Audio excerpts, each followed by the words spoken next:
My name is Jacob Lucas, this is Conquest Creations, and today we are talking about how to make Warhammer 40,000 a cheap hobby.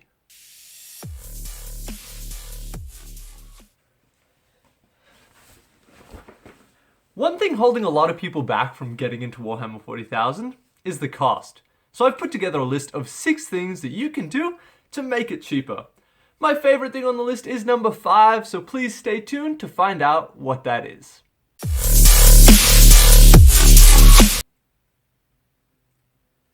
Some hero models here in Australia, such as the Sisters of Battle Hospitalier, can cost up to $60, and elite troops can often cost twice as much as the basic troops do. To bring those costs down, we can make those by using conversions. Begin your conversions by raiding your bits box and playing around with a bit of green stuff.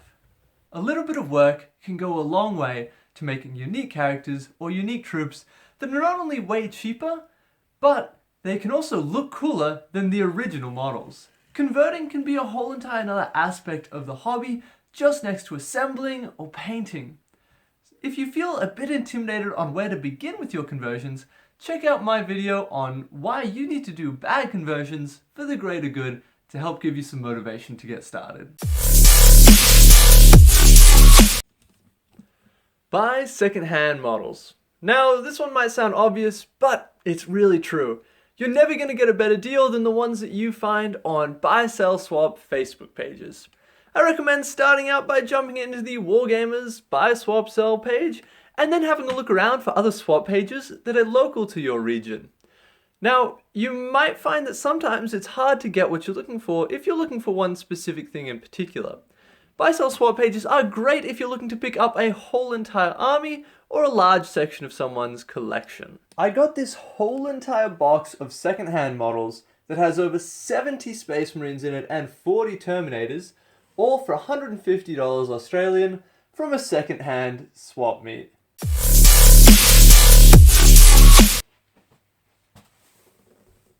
Only buy models that you are going to use. Now this one might seem a bit straightforward, but it's something that a lot of people seem not to do. If you just buy one 40k army and only buy the units that you're planning on using, this helps keep costs way lower. A lot of people seem to lack focus and they end up buying the shiny new thing whenever it comes out. Now the problem with this is, well, it costs a lot and you end up with a pile of shame. A pile of unpainted models that will barely ever get played with in their lifetime. These piles of shames are something that a lot of people have accumulated and they are incredibly expensive.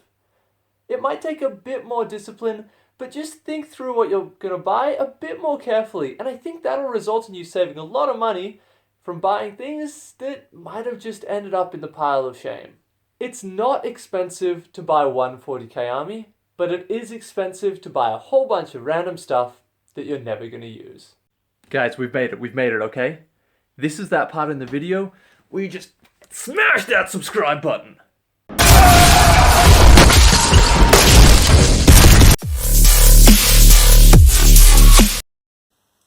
Understand that compared to other hobbies, Warhammer 40k isn't that expensive. People have a huge range of hobbies, from fishing, to cars, to video games, to cosplaying. It goes on forever. The thing about hobbies is that a vast majority of them cost money. Quite a lot of them cost a lot of money. For example, if I wanted to get into high-level video gaming, I would need to spend thousands on a computer that's strong enough to play all the games at their full specs. Or, alternatively, if I was a car guy and I wanted to soup up my car a little bit, I could expect to pay hundreds just for my hubcaps. You just need to accept that all hobbies cost something, and you can't expect to play Warhammer 40k completely for free.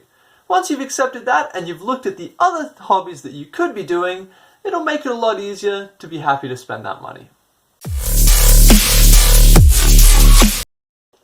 Get more value out of your minis. This step is the most important. Let's think about this. Something that I really enjoy and spend a heap of time on has a high value. If that something has a relatively low cost and a really high value to me, that means that that is cheap. This means that if I buy a Warhammer 40k army and I spend countless hours assembling, converting, painting, gaming, and hanging out with my wargaming friends because of it, I am getting a huge amount of value for that army, and ultimately the money that I put in is relatively insignificant compared to the amount of happiness and time enjoyed that I get out of it. To make your Warhammer 40k army cheaper, spend a lot more time enjoying it.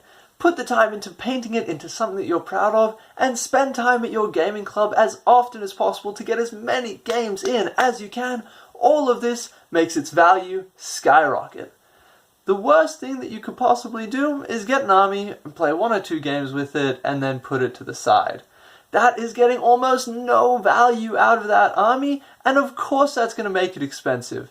Think, if you spend $500 on an army and you spend 50 hours painting it and then you play 52-hour games with it, that's insane value per game. But if you spend $500 on an army, spend a couple hours putting it together and play 1 or 2 or 3 or 4 games with it, it's not that good value.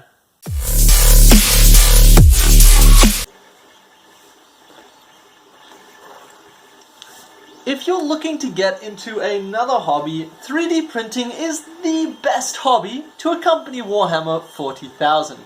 Now, obviously, these machines can be pretty expensive, so this is only going to be worthwhile if you wanted to get into 3D printing as another hobby anyway. 3D printing can be a lot of work and is definitely a hobby unto itself. But if you are interested in getting into 3D printing, it's going to save you a lot of money. This Eldar Hornet tank here, I printed for about $2 in filament. And this tank here, which looks suspiciously similar to something on Forge World, cost me about $3 to print.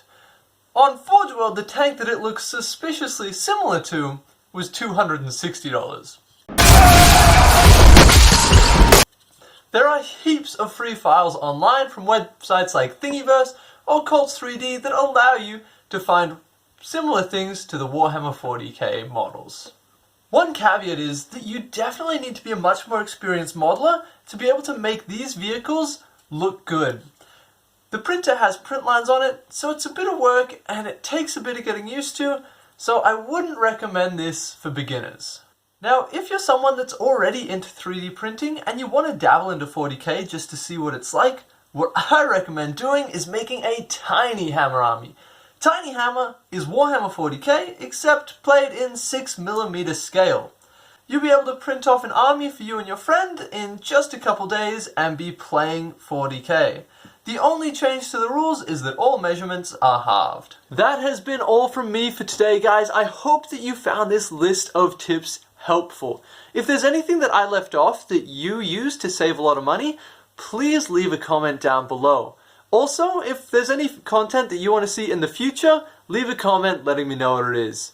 Until next time, please enjoy yourselves and have a good one.